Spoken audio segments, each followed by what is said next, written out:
Presentar a Tomás, compañero de trabajo durante muchos años en REA y después en FAMI, pues es presentar a un profesional comprometido con el trabajo de la infancia. Tiene un extenso currículum y vamos a dar algunas notas. Padre de los niños, con lo cual sabe lo que habla, ¿vale? Cuando habla de buen trato a la infancia. Él es licenciado en Psicopedagogía y diplomado en Pedagogía y Psicología por la Pontificia de Salamanca, máster en Modificación de Conducta, máster en Práctica Clínica en Salud Mental, experto en Gestión de la Información y el Conocimiento y en Gestión de la Calidad. Actualmente, como refería él antes, es coordinador general de FAMI EPAD y coordina las actividades de esta red y de CODE en España. Desde 2009 participa en el Observatorio de la Infancia y en varios de sus grupos de trabajo y en la Comisión Nacional de Ayuda a Víctimas de Delitos Violentos y contra la Libertad Sexual. Y desde 2011 coordina en España las actividades de la campaña del Consejo Europeo para la Prevención de la Violencia Sexual contra niños, niñas y adolescentes, que también referíamos antes, 1 de cada 5. Desde 2014 es miembro del Grupo de Trabajo Público-Privado promovido por Red.es, Menores e Internet, para el desarrollo de la Agenda Digital de España. Y entre el 2010 y el 2013 fue miembro de la Junta Directiva de la OI, de la Plataforma de Organizaciones de Infancia de España, promotor y coordinador desde el año 2015 del Programa Estatal de Investigación, Prevención e Intervención en Violencia contra Personas Menores de edad con discapacidad intelectual o del desarrollo. Y yo creo que la mejor presentación de alguien es dejarle el turno de palabra y que nos cuente cuál es lo que nos ha venido a contar. Muchas gracias. Ella aquí, ¿no? Bueno, no sabía si ponerme de pie, si quedarme aquí sentado, porque el sitio es, digamos, poco amigable, ¿no?, para estas cosas, pero vamos, he decidido al final que me quedo sentado. Yo voy a hablar, y cuando llegue el momento me cortas, ¿vale? Más o menos, pues bueno, pues media hora o así calculado. No voy a hacer, aunque estamos en un entorno académico, no voy a hacer una presentación académica, y lo que más me va a interesar es presentaros ideas fuerza, es decir, algún tipo de indicios de por dónde van las cosas. Aunque sí que voy a dedicar algún minutillo por ahí a explicar qué es exactamente maltrato infantil y las distintas modalidades de maltrato infantil, no me interesa eso exactamente, porque en última instancia eso está escrito, la ponencia o estas diapositivas, así como otras referencias documentales, etcétera, están a vuestra disposición a través de nuestra página web, de Inés, etcétera. Pero bueno, me va a interesar hablar de distintas cosas que están alrededor de esto que llamamos violencia contra la infancia o maltrato infantil. Oye, voy a empezar por el título. Es decir, aquí esto es una cuestión de enfoque y luego, como vosotros sois profesionales o futuros profesionales, os va a tocar navegar en un entorno donde va a haber niños por allí, donde va a haber adultos y donde va a haber muchas otras cosas que no son ni niños ni adultos, que llamamos sociedad, que llamamos medios de comunicación, que llamamos contexto, ¿no? Y muchas cosas que pasan en ese contexto tienen que ver precisamente con maltrato y con violencia. Podríamos hablar de muchas cosas hoy, y de hecho voy a dejar un montón de ellas en el tintero, pero por lo menos en esa función hoy de semillero, precisamente, intento por lo menos poner encima de la mesa 4 o 5 ideas fundamentales. Yo tuve un profesor que decía que la facultad era un buen momento para llenar de información y de conocimiento las bodegas de la memoria, porque cuando uno empieza su singladura profesional, después ya no hay tiempo para prácticamente nada. Y es verdad. Nos esforzamos en seguir aprendiendo, seguimos actualizándonos, seguimos recibiendo información y conocimiento, pero es verdad que llega un momento que la vorágine del día a día es superior. Por lo tanto, esto también es un aviso para navegantes. Es decir, este tipo de contenidos nosotros estamos muy contentos de que estén en la universidad, porque es precisamente donde se deben de dar, ¿no? Yo siempre que doy mi tarjeta, digo, te doy mi tarjeta para que no me llames, porque si me llamas es que algo pasa. Pero claro, lo importante es que la gente sepa dónde tiene que llamar, o dónde puede acudir, o si precisamente gracias a un seminario como este empieza a tener un enfoque de las cosas que le permite identificar situaciones de violencia, situaciones de maltrato, pues que sepa a dónde tiene que llamar, o a quién puede preguntar, o a dónde tiene algún recurso a su disposición, ¿no? Por lo tanto, tenemos que hablar de aprender a ver y de aprender, lógicamente, a mirar, ¿no? Y yo lo que pretendo traeros hoy aquí es precisamente perspectivas, información, ideas fuerza que os pueden ayudar, o que nos pueden ayudar a todos a tener perspectiva. La perspectiva es fundamental. ¿Por qué? Porque nos permite tener una visión de 360 grados de las cosas. Nos permite coger esa realidad, precisamente, y verla desde distintos ángulos. Y sobre todo, cuando uno aprende a ver las cosas en perspectiva, ve las líneas maestras, es decir, esas líneas de fuga, ¿no?, que dan forma a las cosas, y entiende por qué pasan determinado tipo de cosas y por qué no pasan otras. Cuando hablamos del concepto de maltrato, estamos hablando de un concepto bastante antiguo, ¿no? Luego veremos que es, digamos, reciente en cuanto a la preocupación que ha suscitado, pero estamos hablando de un concepto antiguo en el sentido de que es un concepto que ya no está actualizado. Y ahí os pongo simplemente 3 pinceladas que giran completamente el cubo de la realidad del maltrato infantil. Es decir, hasta hace poco nadie hablaba de vínculo y apego, por ejemplo. Ahora ya, gracias a determinados modelos terapéuticos sobre todo, está empezando a introducirse. Y todos hablamos ya y sabemos de qué hablamos de esto. Pero hasta hace muy poco, decir que una madre no era capaz de construir un vínculo o de construir un apego adecuado, positivo, saludable con su hijo, no era considerado precisamente un modelo de maltrato. Ahora sabemos que algo de eso puede haber. La neuropsicología, sabéis que hace unos años fue la década del cerebro, ha avanzado muchísimo la investigación neuropsicológica y ahora mismo estamos en una fase, ¿no?, donde sabemos, y muchos de vosotros que estéis aquí también, que no solamente hay unas determinadas etapas, sino que además hay un determinado tipo de prácticas educativas que van a generar una determinada configuración neuronal o no. Si estamos hablando que el objetivo de la educación es garantizar la mejor educación posible y el mejor desarrollo para ese niño, para esa niña, si no atendemos a criterios neuropsicológicos, a lo mejor no lo estamos consiguiendo. Podríamos hablar muchísimo de esto y podríamos hablar de si el sistema educativo asume este tipo de criterios. Y no te digo nada si empezamos a hablar de derechos de la infancia. Cuando hablamos de derechos de la infancia, en otros contextos, aquí no, espero, nos ven como una especie de hippies, ¿no? Estamos ahí hablando de los derechos de los niños, no sé qué, no sé cuál. Y la gente no termina de entenderlo muy bien cuando hablamos de derechos de la infancia, sobre todo porque suena como algo de allí del Comité de los Derechos del Niño de Naciones Unidas, que está demasiado lejos, una especie de utopía, como se decía antes, un desideratum que está ahí. Bueno, sin embargo, si cambiamos la palabra derechos y decimos es que los derechos de la infancia están basados en sus necesidades, ya empezamos a entenderlos mejor. Y de esto también va la violencia y el maltrato contra la infancia. Por lo tanto, aquí simplemente 3 pinceladas para decir el concepto de maltrato debe de actualizarse constantemente y el concepto de maltrato debe de adaptarse. ¿De adaptarse a qué? Pues a 2 cosas. Podrían haber muchas más, pero yo he querido destacar estas 2. Y esto también creo que lo conocéis, ¿no? Educar en un mundo líquido. Educar en un mundo donde las cosas ya no son sólidas, estables y eternas. Esto es fundamental. Y educar para el asombro y la realidad, y en la realidad. Y esto también podríamos hablar muchísimo. Se va a tocar después todo el tema de tecnologías de la comunicación y la información, de lo virtual, pero también podríamos hablar de hasta qué punto se educa a los niños en la realidad, o en algo paralelo a la realidad. O se educa en realidades. Podríamos hablar mucho. Igual que podríamos hablar de educar en el asombro.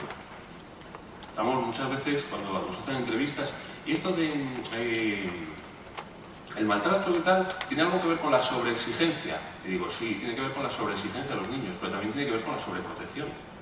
Sobreproteger a un niño es una modalidad de maltrato. Precisamente porque no le estás educando adecuadamente. Si damos todo a los niños, esto cuántas veces lo hemos oído, ¿no? Claro, le damos todo, pero les enseñamos a asombrarse de las cosas. Para mí la mejor definición de asombro, o de lo que es asombroso, es cuando uno se da cuenta de que hay cosas que son, pero que podrían no ser. No sé si me explico. Eso es el asombro. Cuando uno se da cuenta de lo que vive, que lo que vive es maravilloso en sí mismo. Y enseñamos a los niños a maravillarse de lo que les rodea, o enseñamos a los niños a saturarse de cosas. Podríamos seguir hablando de esto. Esto es lo que el concepto de líquido, ¿no? Al principio el mundo no existía. Existía lo inmediato, existía el barrio, la comarca, el entorno, la casa. Después el mundo era plano, ¿no? ¿Os acordáis? Después se descubrió que era redondo. Y ahora estamos en un estadio donde el mundo es precisamente líquido. Estamos educando a los niños para manejarse precisamente en un mundo complejo, cambiante, en el que es muy difícil saber qué es lo correcto y en muchas ocasiones lo correcto es situacional. De todo esto tendríamos que hablar también. Y fijaros, ahí apunto 2 posibles pautas para construir respuestas. Es decir, cómo se trabaja en lo complejo, en lo cambiante, en lo líquido, en la toma de decisiones en tiempo real y en una toma de decisiones ética y correcta. Solamente se puede hacer a través de los valores, de unos valores sólidos y adecuados, y además añadiéndole una capacidad práctica, que es discriminar información y analizar información. Obviamente, ¿qué necesitamos en estos tiempos líquidos? Pues precisamente lo que está pasando hoy aquí. Es decir, que nos reunamos, que nos juntemos, que hablemos de todo esto y que además se establezca un diálogo, ¿no? Porque eso es precisamente también lo que queremos. Es decir, no solamente aquí yo exponiendo, sino también vosotros aportando, debatiendo y pensando juntos. Pero fijaros, para mí lo más importante es la necesidad de ponernos de acuerdo. Y esto es algo que luego voy a tocar. Y ya pongo encima de la mesa uno de los problemas y una de las ideas fuerza. En todo lo que tiene que ver el maltrato o violencia contra la infancia, nos cuesta mucho ponernos de acuerdo. Y esto es sorprendente, ¿no? Pero es la verdad.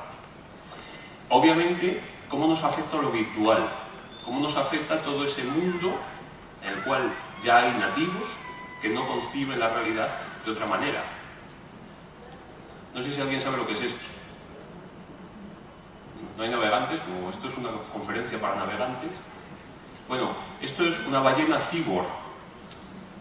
Esto es un invento de uno de mis hijos, comentaba antes Antonio, ¿no? A mí en mi vida se me hubiese ocurrido mezclar en una misma expresión el concepto ballena y el concepto cyborg, pero aquí lo tenéis, por lo tanto existe. Es un ejemplo de cómo esa realidad cambia y cómo precisamente esto no deja de ser asombroso. Volviendo otra vez al tema de la perspectiva, para nosotros hoy la segunda idea fuerza tiene que ver precisamente con que la realidad cambia. Y en función precisamente de esa perspectiva que tú adoptes, no solamente la realidad cambia, sino que interactúa con otras realidades y termina generando realidades totalmente distintas. Y esto es lo que nos está pasando. Estamos manejando conceptos de violencia contra la infancia y de maltrato contra la infancia de hace 20 años, que no tienen nada que ver con la realidad. Os voy a poner un ejemplo. No sé si sabéis, se está trabajando en ello, pero hasta hace bien poco era muy evidente que en función de la comunidad autónoma en la que tú estuvieses, tu hijo iba a recibir unas vacunas u otras. No sé si esto lo sabéis. La pregunta que habría que hacerse es si eso es maltrato o no. Es decir, si en función de la localización geográfica en la cual nace un niño en España, va a recibir un tipo de atenciones o va a recibir otro. Esto era un problema que antes no se planteaba. Los hijos de parejas que se están separando de manera conflictiva. Los hijos de familias donde hay violencia de género, violencia familiar, intrafamiliar. Todo lo que tiene que ver precisamente con negar la identidad sexual de un niño o su preferencia y no educarle en esa línea, no darle las oportunidades de la información y el arrope que necesita. Todo esto son realidades de ahora mismo, no son realidades de antes. Si empezásemos por el principio, no os esforcéis mucho en seguir las diapositivas porque las vais a tener, y esto me imagino que algunos de vosotros lo sabréis también, todo este tipo de preocupación por el maltrato a la infancia empezó en torno al año 1866, ¿no? No sé si conocéis el caso de Mary Ellen, ¿os suena? Bueno, esto era una niña, ¿no?, que era sistemáticamente, no solamente maltratada por sus padres, sino torturada por sus padres. Hasta que una persona que pasaba por allí pues, se dio cuenta de que aquello no era normal. Entonces intentó protegerla. Y no lo consiguió. Porque en aquella época un hijo era propiedad de los padres. ¿Sabéis cómo consiguió proteger a esta niña y sacarla de su entorno familiar? A través de la legislación relativa a protección de los animales. No había en ese año una legislación ni ningún tipo de marco jurídico que protegiera la infancia, pero sí que lo había contra la tortura hacia los animales. Entonces, a través de un ardid jurídico, dijo, bueno, en última instancia, esta niña es un animal. Un ser vivo, la categoría animal, por lo tanto se le puede aplicar esta legislación, y el juez le dio la razón. Y solamente así consiguió sacar a la niña de ahí. Si bien esto es algo que pasó hace muchos años, la preocupación por la violencia contra la infancia no es nueva, pero fijaros que estamos hablando de algo relativamente reciente. Y ahí os traigo esta diapositiva simplemente a título informativo. Es decir, en el año 2000, entre el año 2000 y el año 2001, fue la primera vez que el Comité de los Derechos del Niño de Naciones Unidas se sentó a hablar sobre violencia. Hasta ese momento, dentro de Naciones Unidas había habido distintas iniciativas, pero no había habido una reunión formal, precisamente, para hablar de esto. Y la primera mención a educación que se hace dentro de Naciones Unidas y dentro del Comité de los Derechos del Niño, fijaros, no está en una, digamos, en una observación o en un texto específico y monográfico sobre violencia, sino sobre educación. Y hacía referencia precisamente al uso de la violencia como herramienta educativa. ¿no? Para el control de la disciplina, etcétera, etcétera, la letra con sangre entra, todo este tipo de cosas. Es decir, en última instancia, estamos hablando de algo relativamente reciente.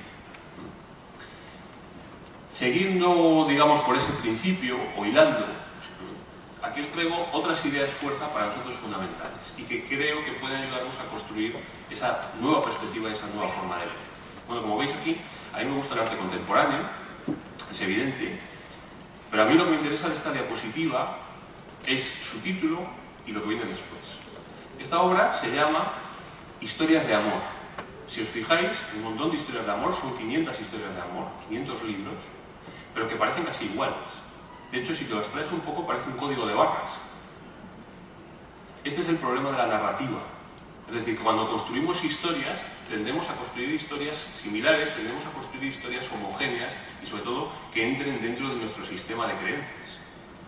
Cuando precisamente lo que tenemos que hacer con las narrativas es tirarlas a la basura y construir narrativas nuevas.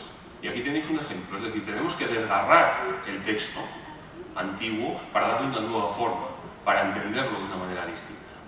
Y aquí hay otros principios fundamentales. Y esto, que ahora mismo, posiblemente hoy, os suene como un poco abstracto, y cómo nos trae este hombre aquí, a Jürgen Habermas, para hablarnos de la ética del discurso, lo vais a ver cuando vosotros, que sois trabajadores sociales, educadores, etcétera, vayáis a vuestros entornos y tengáis que discutir con vuestro entorno si un niño está siendo víctima de maltrato o no. Decía Habermas, a través de la ética del discurso, que estamos condenados a ponernos de acuerdo. No tenemos otra alternativa. Pero esto no es nada fácil. Decía Wittgenstein, para seguir ahondando en la herida, que el lenguaje configura la realidad. En función de cómo yo pienso sobre las cosas, así es como generalmente creo que las cosas son. Y aquí tenemos un experto, no sé si conocéis a este señor, Humpty Dumpty. Es un gran experto en lenguaje y sobre todo en filosofía del lenguaje. Humpty Dumpty sale en la segunda parte de Alicia en el País de las Maravillas. Y Humpty Dumpty dice una frase tremenda. Las palabras significan lo que yo digo que significan. Y este es el problema. Esto nos está pasando constantemente en el día a día, pero especialmente cuando hablamos de violencia. Y aquí os digo yo, ¿y de qué violencia estamos hablando? Cuando la violencia es entre niños, pues normalmente se dice cosas como esto es cosa de niños, es violencia entre iguales. Cuando la violencia es de un niño hacia un adulto, decimos esto es filoparental, es ascendente, o más técnico. Cuando es entre adultos, todos tenemos claro que es un delito o una falta. Pero cuando es de un adulto hacia un niño, se le ponen nombres como disciplina, medida correctora, etcétera, etcétera. Vamos a ver, si la violencia entre adultos es un delito, la violencia en todos los contextos y máximo de un adulto hacia un niño es también un delito. Punto. Y ahora podríamos hablar de muchas modalidades de violencia, pero os voy a citar una, por ejemplo. Hay un concepto que no gusta nada que se llama maltrato institucional. El maltrato institucional es cuando las instituciones están mal diseñadas para dar respuesta a las necesidades de los niños, niñas y adolescentes. Y os voy a poner un ejemplo rapidísimo que lo vamos a entender todos. Un niño ante un juez en un proceso de separación. ¿Está preparado ese juez para atender a ese niño? ¿Para evaluar o para escucharle? En muchas ocasiones se le escucha, lógicamente. ¿Para qué? Si es un niño. ¿Está preparado el entorno jurídico precisamente para recibir a ese niño? ¿Existen salas amigables, salas donde ese niño se pueda relajar? ¿Quién entrevista al niño? ¿Le entrevista al juez? ¿Le entrevistan los abogados de las partes? ¿Para quién trabajan los abogados de las partes? Para sus partes, no para el niño. Hay un concepto nuevo, que esta es otra idea fuerza que tenéis que tomar nota de ella, aunque luego lo voy a machacar, que es el interés superior del menor. El interés superior del menor quiere decir que cualquier decisión que se tome en cualquier ámbito siempre tiene que pensar en qué es lo mejor para el niño, en concreto, o para el colectivo de los niños en general. Y esta es otra cuestión fundamental que tiene que ver precisamente con violencia y con maltrato. El término, cuando hablamos de todas estas cosas hay que empezar clarificando un poco el terreno, ¿no? ¿Y de qué hablamos cuando hablamos de violencia? ¿Qué es lo que estamos entendiendo? Bueno, pues hay conceptos que están en ese entorno, ¿no? Hablamos de agresividad, de agresión, pero fijaros, y aquí hablamos de algo que nos entronca, aunque no es un homenaje, pero la culpa la tiene ella, por lo que ha trabajado, en algo que ha trabajado Inés, que precisamente tiene que ver con la solución del conflicto, con las habilidades sociales, con la competencia social, precisamente para manejar situaciones difíciles. Y esto está directamente vinculado a la violencia. Es decir, en el momento en la medida en que transformemos a los chavales en socialmente competentes, estaremos reduciendo las posibilidades de violencia. Habrá otras, lógicamente, no las vamos a extinguir, pero sí que vamos a reducir mucho porque el manejo del conflicto, la hostilidad, por ejemplo, todo lo que tiene que ver con el manejo del miedo y de la ansiedad, de mi propio miedo y de mi propia ansiedad. ¿Cuántas bofetadas a niños hay que lo que realmente son relajantes para los padres? Porque te quedas como nuevo. Y claro, el niño toma nota y la próxima vez que él tenga miedo y ansiedad va a rear al que pille cerca. Sea su hermano, sea otro compañero o sea su padre, que también las hay. Y finalmente, todo lo que tiene que ver con las relaciones de poder. Cuando hablamos de violencia estamos hablando de relaciones de poder también, y esto es algo que hay que tener en cuenta siempre. Es decir, la mayor parte de las ocasiones la violencia es una herramienta para manejar situaciones y para manejar precisamente el poder. Bueno, no me voy a extender mucho con lo que viene a continuación, pero es decir, tenemos claro, o digamos que la violencia tiene que ver con una conducta. Pero fijaros, no hay consenso en la definición de violencia conductual. Y seguimos avanzando en esto. Depende del enfoque con el cual se considere. Claro, también podríamos hablar que la violencia tiene que ver con el enfoque social, ¿no? Es decir, con un contexto social, ¿no? Una conducta premeditada, planificada, dañar intencionadamente a alguien, que el individuo a quien se intente dañar desee evitar ese daño, no lo quiera, que se trate de una conducta socialmente definida como aversiva y punitiva. Bueno, si dependemos de que el contexto social valore como conducta punitiva algo, lo llevamos claro. Yo me acuerdo de una intervención que hice en un colegio de Ávila donde la forma de saludarse entre los colegas por la mañana en una clase era meterse una colleja. Y el que no pegaba a otro otra colleja, obviamente estaba fuera del contexto social. Y era tema sin loga, lógicamente. También la violencia tiene que ver muchas veces con el enfoque relativo a la fuerza o el poder físico, ¿no? De hecho, la Organización Mundial de la Salud, la OMS, también va por ahí cuando hace una definición de violencia.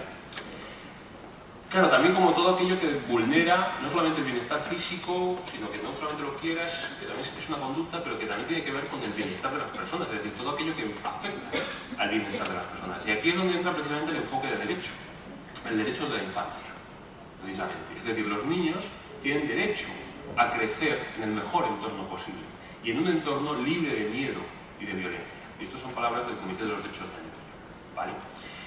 Y lógicamente nosotros sí tenemos nuestra propia propuesta, que no deja de ser integradora, pero aquí está. Es decir, en última instancia, y esto es otra idea fuerza, cuando hablamos de maltrato o de violencia contra la infancia, y ahora yo sé que va a sonar a perogrullo, pero si lo pensamos un rato y vamos a dedicarnos a reflexionar sobre ello, no es tan de perogrullo.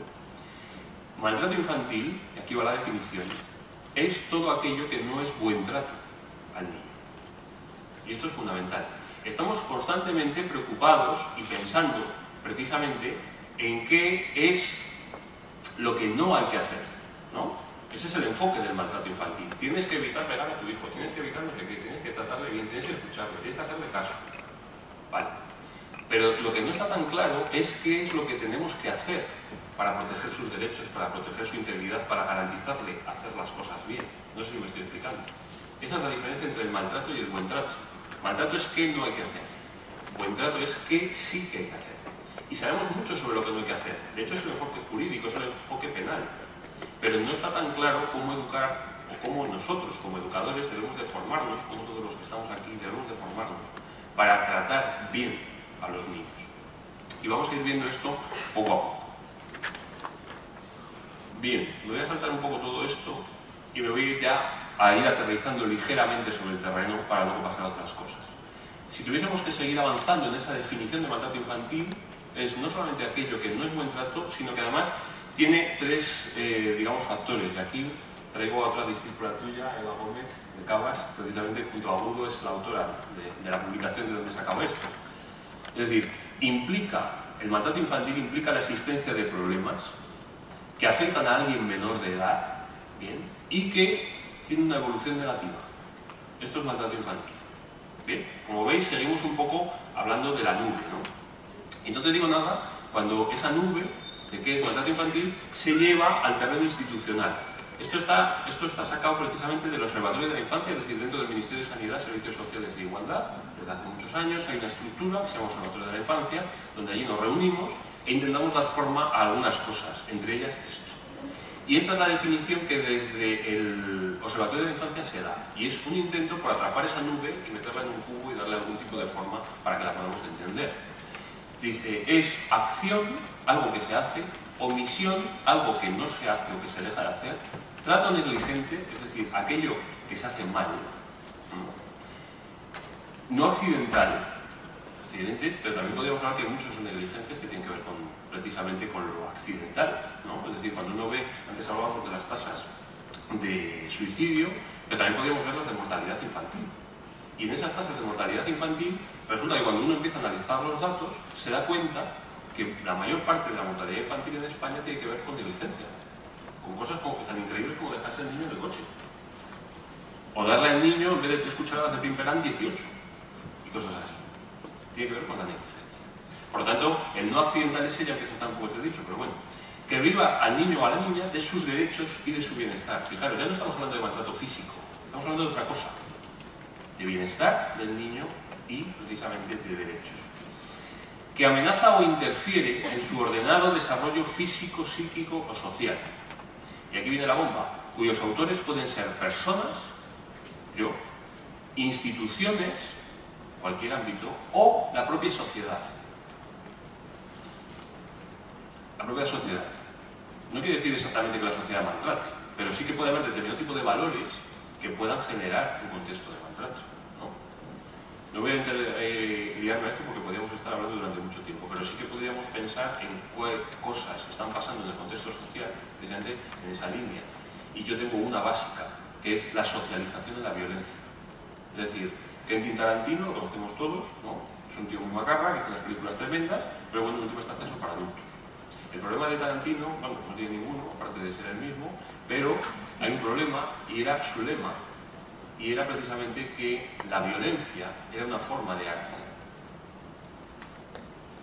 Vale, para adultos, en su sano juicio, que sepan manejar eso, pero no para el resto. Claro, los estudios que hay, por ejemplo, nosotros estamos también en todo lo que son las comisiones de medios audiovisuales, en televisión y todo esto. Los estudios que hay sobre, por ejemplo, sobre cosas tan raras como el número de imágenes por segundo a las cuales se somete a un niño, por ejemplo, en cualquier serie animada, si se hace un análisis estadístico hacia atrás, retrospectivo, nos damos cuenta que cada vez se está acelerando más, hasta el punto que en un minuto pueden cambiar 40 imágenes. ¿Vosotros os imagináis el impacto a nivel cerebral que se pueda tener? Y sin embargo, esas son las series de dibujos animados a las cuales se están exponiendo los niños. No solamente en cuanto a ese formato, sino también en cuanto a los contenidos. Es decir, a día de hoy la socialización de la violencia nos ha enseñado que la violencia es una alternativa como cualquier otra, para conseguir cosas, para manejar las cosas. Bien, bueno, aquí tenéis un poco un pequeño resumen. Me voy a saltar todo esto y me voy a ir a esto, ¿no? Esto está tomado precisamente de los... No sé si lo veis bien, sí, más o menos. Está tomado precisamente del Observatorio de la Infancia, de este documento que se empezó a trabajar hace muchos años y que tanta controversia genera.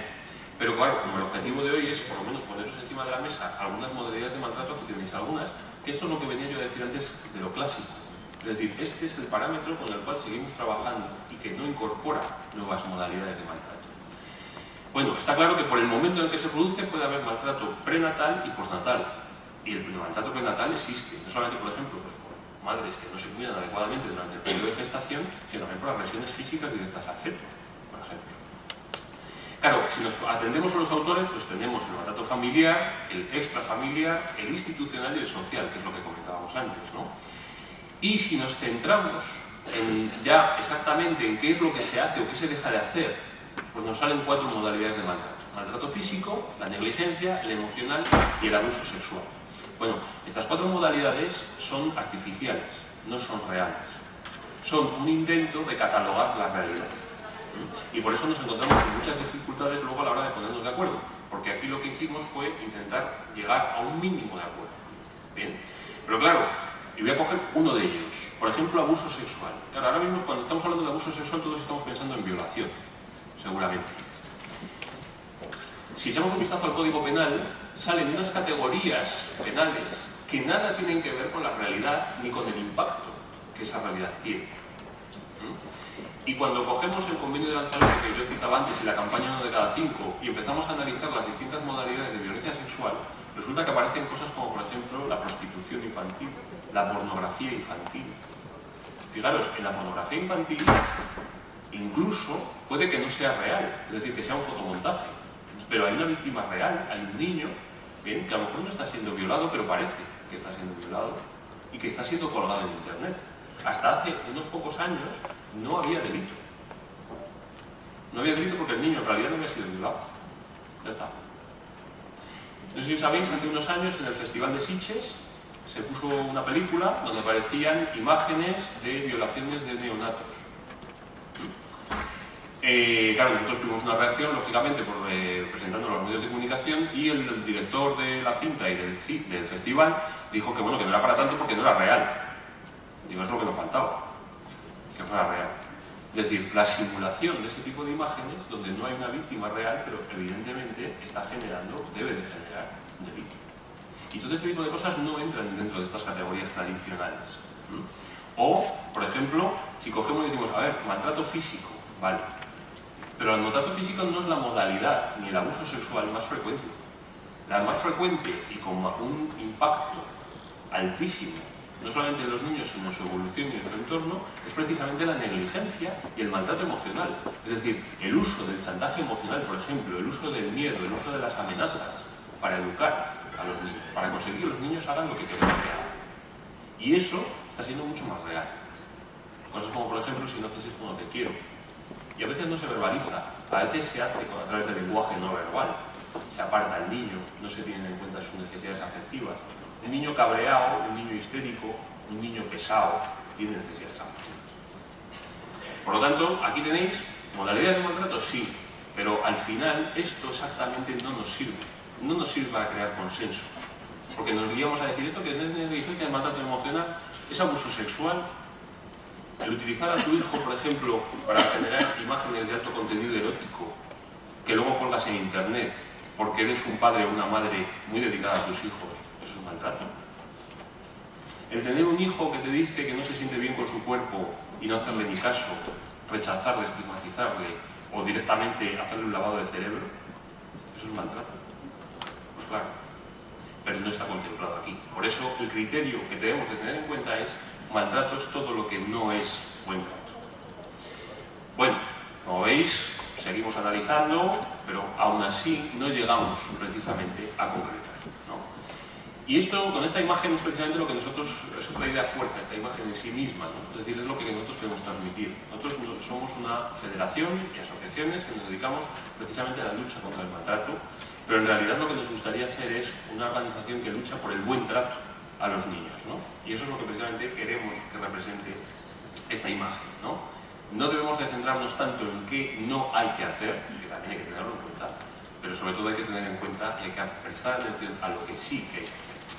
Bueno, esto es otra cuestión también importante, ¿no? Hablábamos antes y en el título aparece todo lo que tiene que ver con las situaciones de desamparo y las situaciones de riesgo, ¿no? No me voy a detener mucho en esto, ¿no? Pero se supone que hay un continuo, ¿no?, entre las situaciones que necesitan protección y las situaciones en las que el niño no está protegido. Desamparo y riesgo. Para nosotros nos da igual. Es decir, lo importante es que el niño está en riesgo. Es ahí cuando más hay que proteger, no sé si me explico. Es decir, no hay que esperar a que el maltrato sea real. Nosotros, en el congreso que celebramos en el año 2010 en Andalucía, en Sevilla, antes del congreso se hizo un precongreso donde la Junta de Andalucía presentó un marco conceptual nuevo sobre maltrato, que incluía una cosa interesante, bueno, incluía dos cosas interesantísimas, una antes y otra después. Decía, la prevención del maltrato se tiene que hacer pre-motivo, antes de que haya ningún motivo. Porque cuando tú intervienes, cuando ya hay motivo, ya llegas tarde. Ya puede haber algún tipo de daño a todos los niveles. Y la otra cuestión que ponía al final del proceso es, no solamente tú tienes que prevenir pre-motivo, detectar, etcétera, etcétera, sino que además lo que tienes que hacer es después normalizar la vida de esa víctima y de su entorno. Hay muchas víctimas de maltrato infantil, de abuso sexual, que ese evento termina constituyendo el eje central de su vida para el resto de sus días. Y eso tampoco puede ser. Es decir, no hacer una intervención clínica, familiar, orientada a normalizar la vida de esa persona, también es maltrato, porque estás cronificando a esa víctima.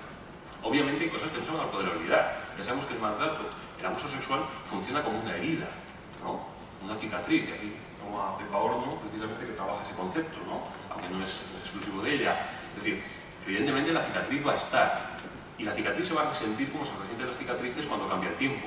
por ejemplo, cuando cambia la presión atmosférica, etc. Eso siempre está acá. Pero eso no quiere decir que la herida esté siempre sangrando, que esté siempre abierta. Esto es importante. Hay otra cuestión que no quiero dejar de pasar, poner aquí la palabra clave, porque siempre me da el último minuto, vaya, a emplear para esto, que es el concepto de notificación. Esto es fundamental. Es decir, en España tenemos un problema con los datos, luego si no me hacéis preguntas no pasa nada, porque tengo 200 diapositivas aquí que puedo seguir hablando de esto y del problema que tenemos con los datos. En España no se sabe cuántos niños hay víctimas, no se sabe nada concreto al respecto de todo esto, lo único que sabemos es que tenemos muchísimo trabajo. Hay algunos indicadores, como por ejemplo antes salía el tema de la salud mental infanto-juvenil, es decir, si se está incrementando de manera exponencial es porque algo no se está haciendo bien, y punto. Y entonces es cuando cobra sentido el no tratar bien a los niños, porque la psicopatología infanto-juvenil está directamente vinculada a una situación de no buen trato, o de maltrato, llamémoslo como queramos. Bien, ¿la notificación qué es? La notificación es cuando esto está recogido en textos legales, lo que pasa es que no se sabe. Cualquier persona, ciudadano, y especialmente cualquier profesional vinculado a temas de infancia, si detecta una posible situación de maltrato infantil, debe de automáticamente notificarlo a cualquier dispositivo. Entre ellos, por ejemplo, policía, puede ser incluso juzgado de guardia, dentro del ámbito educativo, el director del centro, al pediatra, a los servicios sociales de zona, en los centros de salud, un trabajador social generalmente, se puede comunicar ahí. Es obligatorio. Y digo, no hace falta tener la certeza, porque para eso hay profesionales que se encargan de valorar el caso. Pero si no damos la señal del alarma, si no decimos, oye, yo creo que el del quinto maltrata al niño, o yo creo que el padre de este alumno o esta madre no lo está haciendo bien, si no hacemos eso no se pueden activar los mecanismos de protección. Entonces estamos desprotegiendo a ese niño, le estamos condenando a seguir siendo víctima de maltrato. ¿Que no lo es? Vale. A lo mejor hace falta otro tipo de intervenciones de carácter familiar, más leve, de intervención familiar en el contexto, vale. Pero si no damos la voz del alarma, no tenemos nada que hacer. Y notificación no es lo mismo que denuncia, que esto es lo mismo lo que me interesa a mí.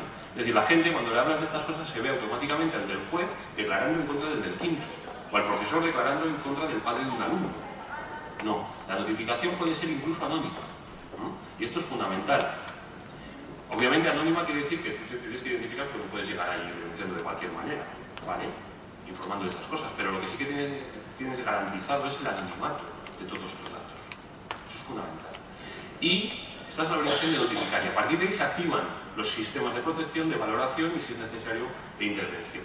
Y además eso no implica que le vaya a quitar al niño al padre y nada, porque lógicamente, como os pongo yo aquí a continuación, en todo esto que tiene que ver con la familia, con la protección, hay una cuestión básica que recogió el informe del Defensor del Pueblo en el año 2009. En cualquier situación de maltrato, está claro que lo que le sobra al niño es el maltrato. Lo que no está claro es si le sobran sus padres. No sé si me explico. Y ahora cogemos y llevamos esto a cualquier otra situación de contexto social y así es. Es decir, lo que sobra es el maltrato, no las personas. Otra cosa es que luego haya que trabajar con esas personas, ¿no? Bien, bueno, me voy a saltar todo esto. Esto es lo que os quería lanzar antes, es decir, la idea del buen trato precisamente como un modelo de bienestar. Es decir, estamos acostumbrados precisamente al modelo de deficiencia, qué es lo que no se hace, qué es lo que se hace mal. Y debemos de prestar la atención precisamente al modelo de bienestar, es decir, qué es lo que sí que se hace.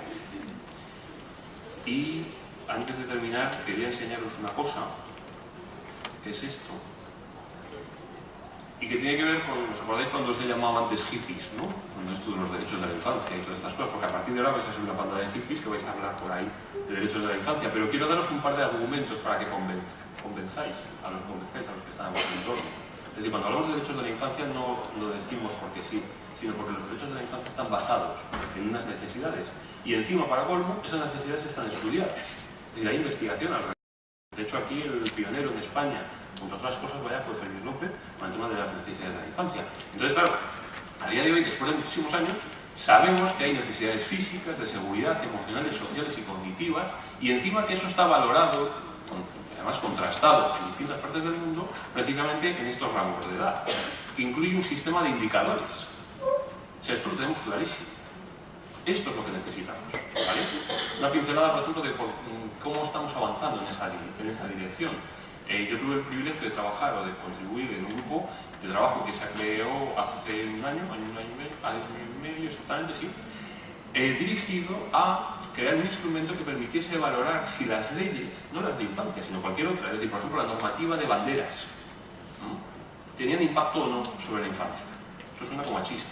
Pero cuando luego uno empieza a bajar a cosas como, por ejemplo, la normativa sobre yates y embarcaciones, uno se da cuenta que están diseñadas sin tener en cuenta a unos seres bajitos, normalmente en torno al metro, y que resulta que tienen muchos accidentes en ese tipo de embarcaciones.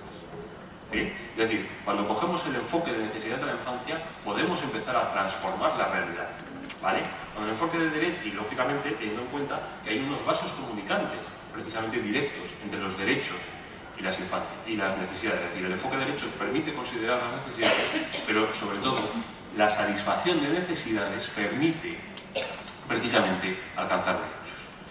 Y hasta aquí es todo lo que os quería contar. Muchas gracias.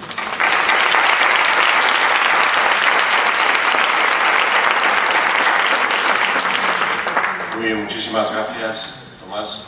Y ahora vemos un turno de preguntas.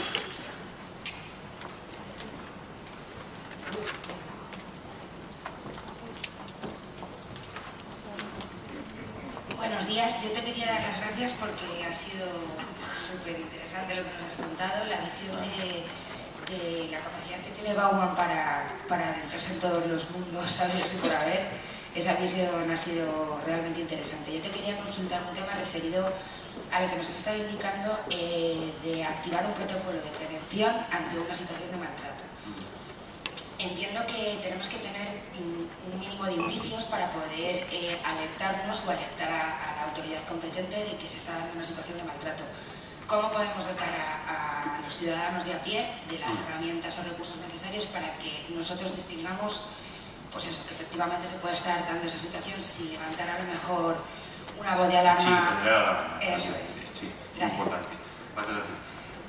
A ver, bueno, yo voy a contestar, pero luego voy a lanzar la pelota a Rea y a la gente que hay aquí de la Sociedad Autonómica. Primero, nosotros entendemos que esa información, precisamente, no solamente sobre todo con una perspectiva, digamos, panorámica, un poco que podemos tener, ¿no?, sino también los indicadores concretos de las distintas modalidades de maltrato, etcétera. Ese tipo de información, los profesionales que trabajáis o que vais a poder trabajar en un momento dado en ámbitos vinculados a la infancia y adolescencia deben conocerse.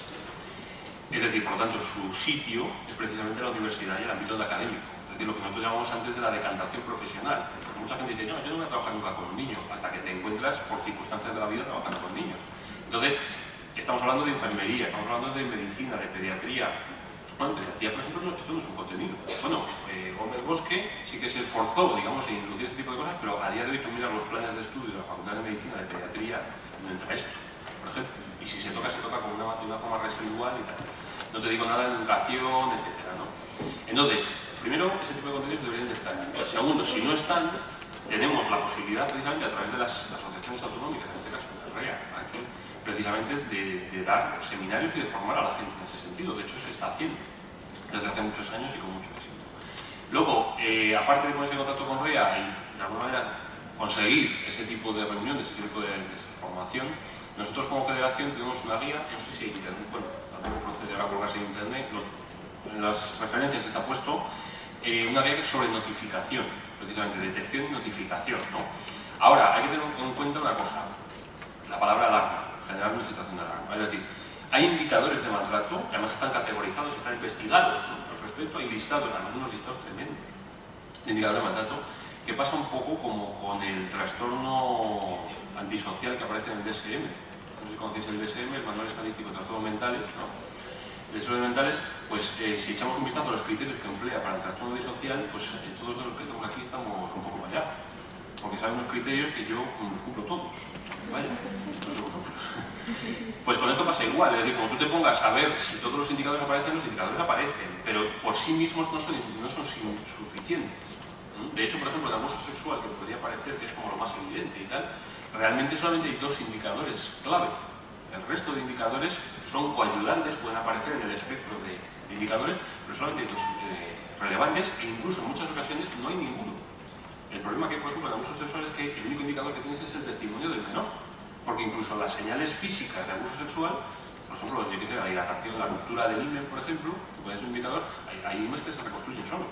Tienes lo que se llama el himen complaciente, que no se nota si se penetra, o yo qué sé, otro tipo de de lesiones, ¿no? Entonces, a lo mejor a la semana han desaparecido, ¿vale? Entonces, hay que tener sensibilidad al respecto. Por eso, precisamente, un poco yo quería orientar todo esto por la perspectiva, por el aprender a ver, ¿no?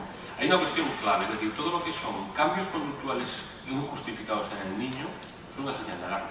Además, creo que conoceréis toda la obra de Carr, ¿no? Sobre más en el ámbito de la discapacidad, ¿no? Pero que todo lo que tiene que ver con trastornos de conducta en realidad es una forma de lenguaje, ¿no? Es una forma que tiene el niño de decir que algo está pasando, ¿no? Entonces, eso. Luego, todo esto que es la notificación, es decir, el tema del protocolo como tal, debería de estar normalizado. Entonces, normalizado en el sentido de que algo habitual, ¿no? Es decir, en la mayor parte de los centros educativos, a no ser que tengas la suerte de contar con REA y el asesoramiento que hacen en el ámbito educativo, no tienen ni idea de que existen hojas de notificación, por ejemplo, de cómo comunicar una sospecha. Por lo tanto, hace falta información, hace falta formación y sobre todo además ver esto como algo normal, es decir, no como algo normal, sino como algo frecuente, algo que está sucediendo, mucho más de lo que nos gustaría pensar. No sé si he contestado. Como veis, tengo facilidad para...